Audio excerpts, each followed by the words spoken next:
An empty mall food court sits silently under flat, unnatural light. The quiet is broken only by a low hum and the faint echo of 80s muzak.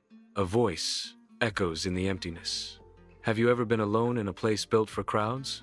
In the dead of night, a hotel corridor stretches into the abyss, its dim sconces casting long, haunting shadows. Footsteps echo ominously, amplifying the solitude and dread. The narrator's voice whispers, stirring a primal fear. Have you ever walked through an empty parking garage at night, the sound of your own footsteps echoing a little too long?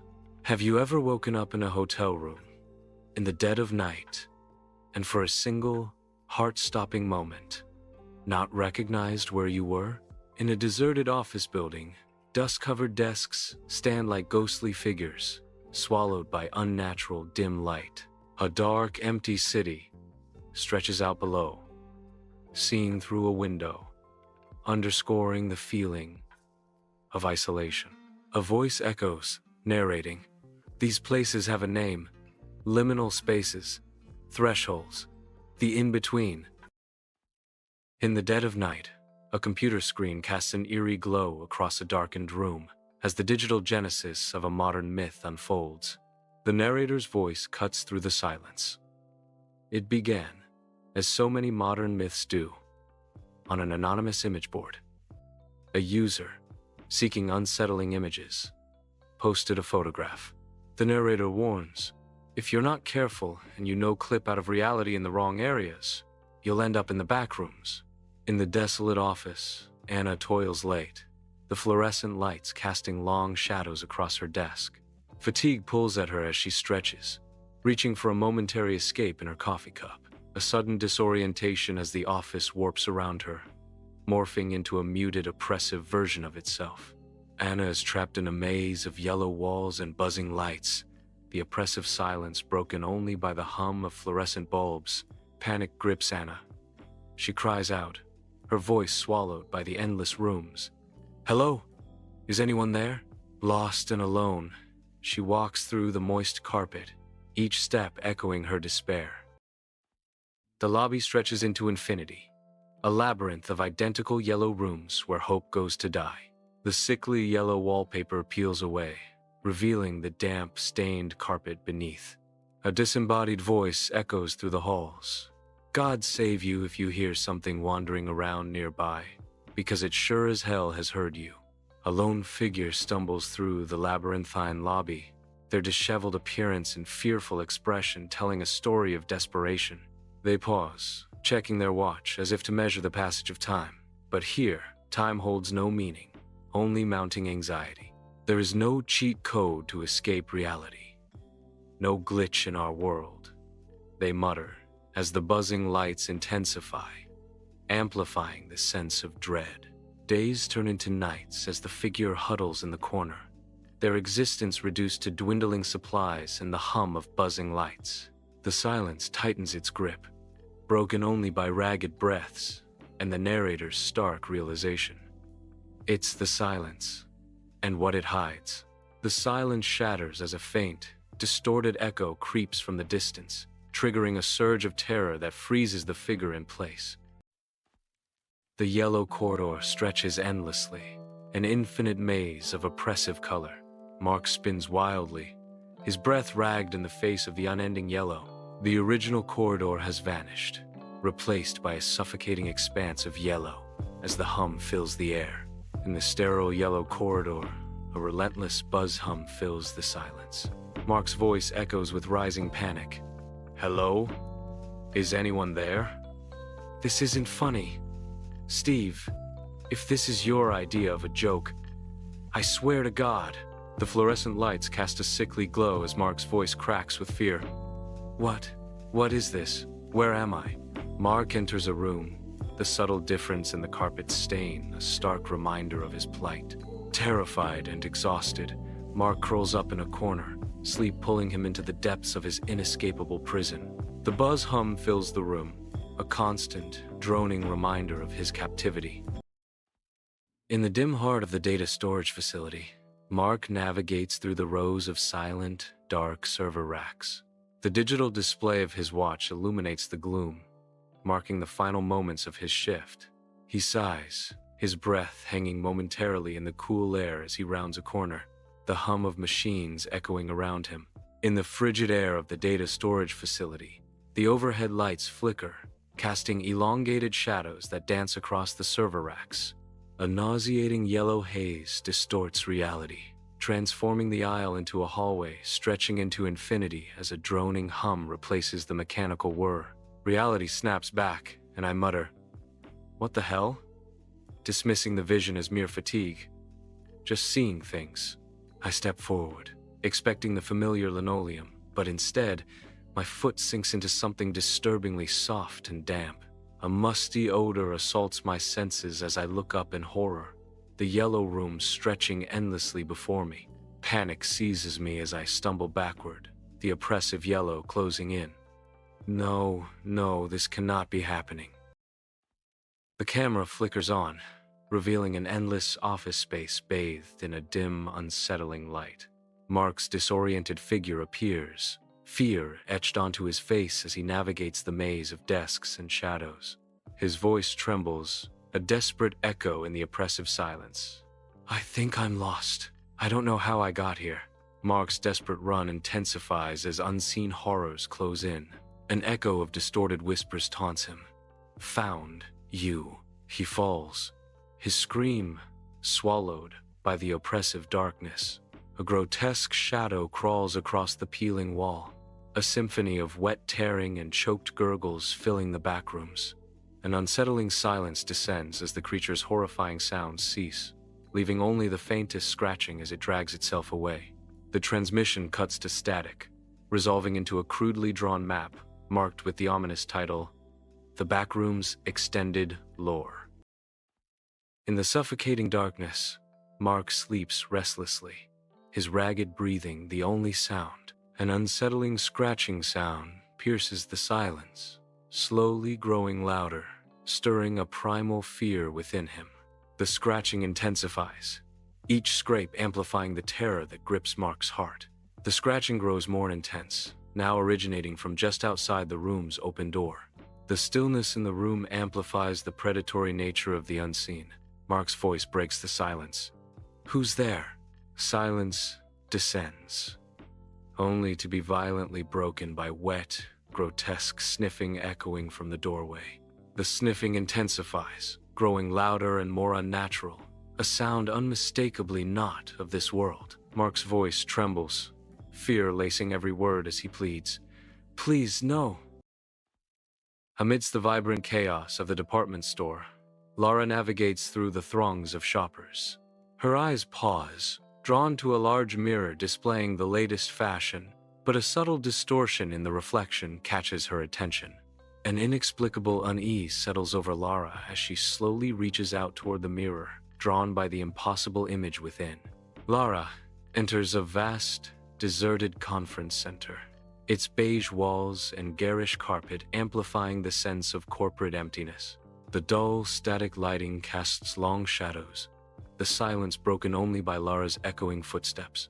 Weeks of wandering have taken their toll as Lara continues her search. Lara sits alone at a table, her fatigue palpable as she navigates the oppressive silence of level 188. In the echoing emptiness, faint, disembodied voices break the silence. "Hello? Is anyone there?" A chilling reply resonates through the hall, heightening the sense of isolation. "You're not alone." Lost in the maze of yellow, Anna stumbles through the endless rooms, her panic rising with each step. The buzzing, fluorescent lights cast a sickly glow on the drab surroundings, amplifying Anna's sense of isolation.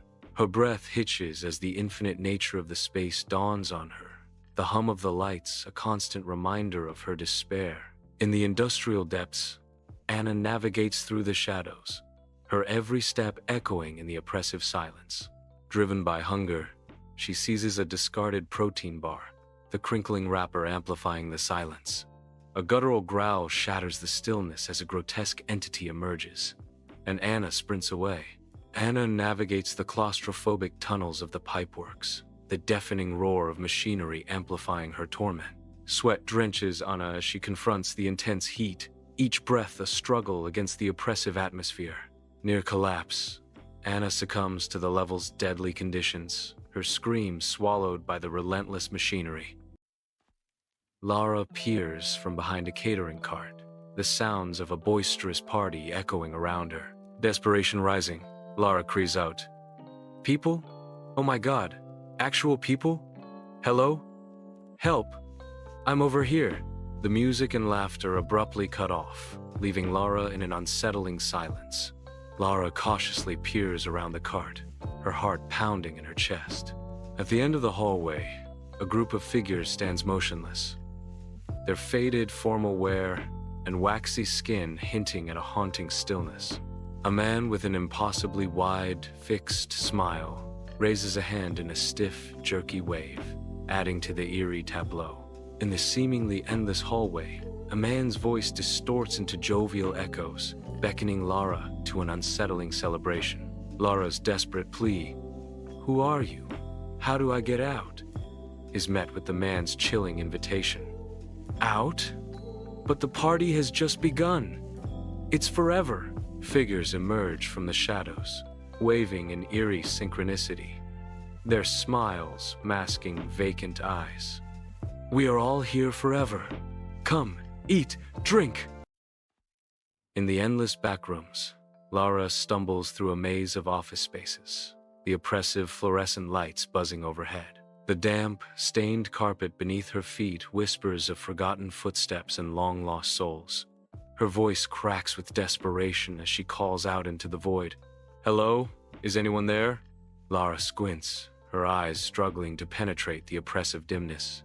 In the distance, a gathering of figures offers a false beacon of hope. A table laden with decay and strange liquids emerges. Surrounded by gesticulating figures, Lara cautiously approaches the group, unaware of the nightmare that awaits. The smiles are grotesque masks, the eyes vacant, the breaths rattling. A partygoer's porcelain hand seizes Lara in an unyielding grip as a chilling voice echoes, "You will be such a lovely addition. We do so love new friends. Stay with us." Liminal spaces are transitional or in-between places, characterized by emptiness and lack of activity. These spaces are typically locations meant to be passed through, not lingered in. The intended purpose of liminal spaces is temporary, leading to a sense of unease when devoid of people and activity. The unsettling feeling of liminal spaces stems from their distortion of the familiar. These locations, recognizable from everyday life, evoke unease through emptiness and silence. This distortion triggers feelings of isolation, disorientation, and challenges our sense of reality. The Backrooms concept intensifies the dread of liminal spaces by presenting an infinite, inescapable version of these environments. The horror stems not from a specific threat, but from the existential terror of being lost in a place with no purpose, memory, or exit. This reflects a deeper fear that the universe is indifferent or even malicious, and that reality itself is fragile and easily disrupted. The party room pulses with a frenetic energy as Anna finds herself swallowed by a sea of chaotic revelry. A partygoer seizes Anna's arm with fingers like brittle shards of glass. She wrenches free, leaving a thin line of torn skin behind. Laughter turns to screeches as the partygoers begin their unified pursuit. Anna flees blindly through a treacherous maze. Anna hurls herself into the shimmering wall, a desperate act fueled by fear. She crashes onto the cold, unforgiving concrete of level 2, the party's echoes fading into silence. A chilling transformation begins as the mark on her wrist pales, and an unnatural urge to smile creeps in. In the heart of the tunnel, Anna's frantic breaths are the only sound as she continues her desperate flight. She stops abruptly. The flashlight beam dances across a dark puddle, revealing a reflection that smiles back, too wide, too knowing. Anna's pace quickens, the unnatural smile growing wider as she races deeper into the tunnel, consumed by mounting dread. Bathed in sunlight, Alex's childhood bedroom appears, a nostalgic sanctuary of posters and order. The room is immaculate, contrasting sharply with the oppressive backrooms. Tears welling, Alex collapses onto the carpet, overwhelmed with relief. I'm home. Oh God, I'm home. I made it. I'm out. Alex relishes a hearty portion of his mother's lasagna, the comforting scent of home enveloping him, as a wave of normalcy briefly washes over him. In the quiet solitude of his childhood bedroom, Alex lies in his old bed, the mattress groaning beneath him as a familiar book catches his eye. The subtle unease intensifies as Alex confronts the locked front door and sealed windows, his frustration escalating with each failed attempt to escape. Alex peers through the window, a seemingly ordinary neighborhood unfolding before him. A flicker of unease washes over Alex as he notices a blue car repetitively passing. Horror dawns on Alex as he realizes the perfect facade is a flawless prison. The abandoned office stretches into the dim distance, endless rows of cubicles fading into shadow. Amidst the desolation, Alex stands, his face etched with exhaustion and trauma. His eyes dart nervously, scanning the environment, a veteran haunted by countless horrors. In the desolate office, Alex's eyes fixate on a solitary wooden door, its brass handle catching the dim light. With ragged breath, Alex stares at the door, the word exit seeming both a promise and a cruel jest. Tears well in Alex's eyes as he whispers, "It can't be. It's a trick. It's always a trick." Alex approaches the ominous door, a gateway to the unknown. Hesitation grips Alex as a trembling hand hovers inches from the cold brass handle, the faint sounds of life seeping through the barrier. With eyes shut and breath held, Alex grasps the handle, the echoing click shattering the silence. In the tranquil suburban street, a woman and her fluffy white poodle stroll past, their reflections dancing on the gleaming car windows. Alex watches, a growing unease gripping him as the birdsong loops, its cheerfulness twisting into something unsettling. He halts abruptly, a flicker of realization dawning as he whispers, "It's all the same." Alex frantically pounds on the door, the vibrant illusion of home beginning to disintegrate. "Let me out! I know what you are. This isn't real!" Alex screams as the sunlight flickers, replaced by harsh, buzzing fluorescent light. The comforting aroma of lasagna vanishes, replaced by the stench of moist carpet as the wallpaper peels away, revealing damp plaster. The door vanishes, replaced by a yellow, doorless entryway, an open gateway to a suffocating unknown. Terror and resignation battle on Alex's face as he gazes into the oppressive space. His voice cracks with despair. "No, not again." Under the harsh glare of fluorescent lights, I stand motionless in the crowded supermarket, the vibrant scene fading into a muted blur. The cacophony of voices and clattering carts transforms into a distant, unintelligible drone, amplifying the growing sense of alienation. Disconnected from the tangible world, I experience existence as a detached observer, watching my own life unfold from afar. In the dead of night, the protagonist lies awake, eyes wide open, lost in the solitude of their dimly lit room as the digital clock mocks the stillness. Existential dread grips the protagonist as they confront the monotonous cycle of daily life, amplified by the distant hum of traffic, deepening the sense of isolation.